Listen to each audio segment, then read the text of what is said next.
Sa ibang balita, idaraos po ngayon sa bansa ang 47th meeting of the Association of Southeast Asian Nations on Agriculture and Forestry upang palakasin ng regional cooperation sa pagkain, agrikultura at pangasiwa ng kagubatan. Si Vel Custodio sa detalye live. Vel.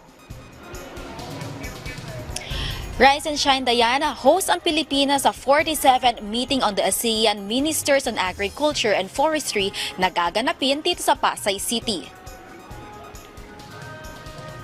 Pangungunahan ng Department of Agriculture ang nasabing event, kung saan pamumunuan ni Agriculture Secretary Francisco Chu Laurel Jr. ang high-level discussions na layong palakasin ang regional cooperation sa pagkain, agrikultura at pangangasiwa sa kagubatan. Pangunahing issue na tatalakayin ang pagpapalakas sa food security, pagpapasikla ng intra- at extra-ASEAN trade, technology and agribusiness development, rural community capacity building at konserbasyon ng natural resources.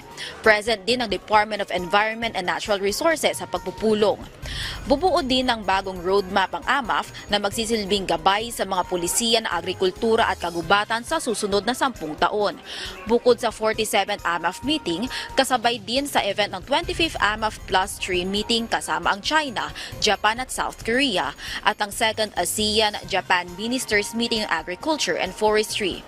Taunang idinaraos ang AMAF bilang pinakamataas sa policy-making body sa ASEAN sa agriculture and forestry na nilalahukan ng mga ministers at opisyal mula sa mga kasabing bansa.